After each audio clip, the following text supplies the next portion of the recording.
My name is Quincy Dunn, and I'm here to inform you about hamsters. I want to tell you about their natural habitat and environment, as well as their natural feeding and foraging, in addition to how those two things come together in a more domestic setting, like in a household cage.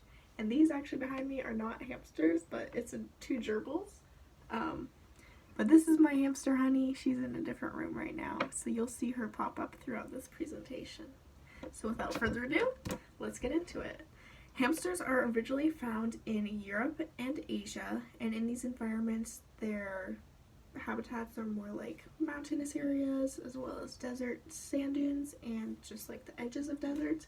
And in these areas they have substrates which they're able to dig in, so like this dirt or sand, and they will dig in those and actually create burrows, so they'll have an area to sleep, an area for their food, because they have cheek pouches that they'll take their food and store it underground, as well as other little tunnel and off skirts for going to the bathroom or whatever else hamsters get up to down there.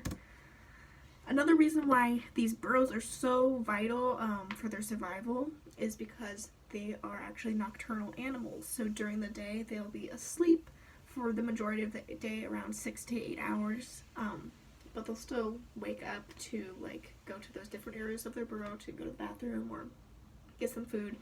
And this is really important for them because a lot of their predators will be active during the daytime, but also will be crepuscular predators, meaning that they'll mainly hunt during dawn and dusk. So even if they're awake during the majority of the day, they might not hunt until dusk or dawn. So after dusk and dawn is when hamsters will get up and be the most active, and they'll start foraging for their own food. And so hamsters are actually not vegetarians or herbivores. They are omnivores, similar to us, meaning they eat both vegetables and proteins, and fruits of course too. So the main thing that is in hamsters' diets are seeds, which they will forage from plants and take those off with their little hands, as well as like other parts of the plants, like the dried leaves and maybe some of the stalks they'll chew on. They'll also take some of those like fruits and like vegetables from those plants as well. But another very important part of their diet is their protein. So for my hamster, I got a mix that has like some mealworms, some crickets, maybe like some shrimp in there. And this is really important for them to be able to get their protein, because they're not just vegetarians or herbivores, they're omnivores. And aside from their normal like daily nutrition requirements, of course, gotta give your hamster some treats. We don't have to buy like two. So some of the treats that are healthy for them and are encouraged are things like dried out fruits and vegetables, because these will be higher in concentration of sugar, because the water will evaporate and then the sugar is left behind. So these are more high in sugar as opposed to like a fresh vegetable or fruit. Another thing you can do is look for hamster safe biscuits. You can sometimes even use like dog biscuits, like there's this thing called Whimsies, which is like a potato based like greenie type thing, like the dogs will chew on, and hamsters will have good time chewing on that too. And chewing is very important for them because their teeth continually grow like any rodent. They will always be growing, so it's important for them to wind that down or wear that down, so that way their teeth just don't get like too long and uncomfortable.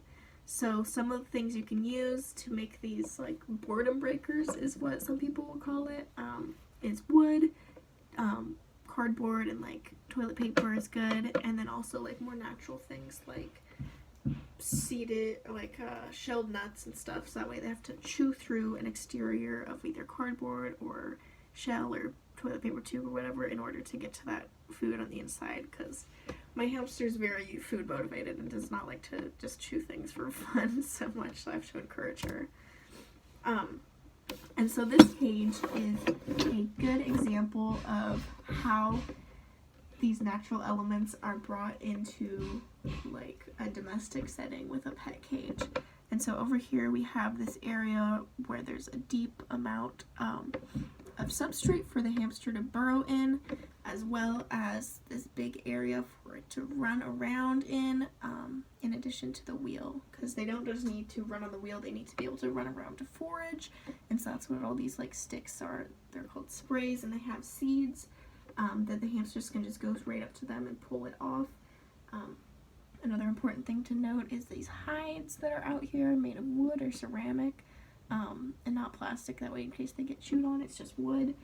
And so they're able to hide during the daytime, or even just when they're out and about and they see somebody walk by, or if you have other pets, they'll see that as a predator and they'll need to hide because they're prey animals. So with these domestic pet cages, bigger is always better. I think in 2021 by PawTrackers.com, they found that a minimum requirement was 600 square inches. So that was like the minimum that they were recommending. But of course, bigger is always better in this case, because hamsters are found, like I was saying, in those natural environments, like very wide open spaces where they're able to run around, and they don't want to be like just cooped up to their burrow. They need to be able to go out and forage. So in a study in 2007 by, Animal Welfare, they did a study on Syrian hamsters and found that as you increase the cage size, the stress behaviors of like chewing on bars would decrease. They didn't ever go away entirely, but they were significantly decreased when you got up to, 1,550 square inches, if not more. So that's a really big cage for them, which is good.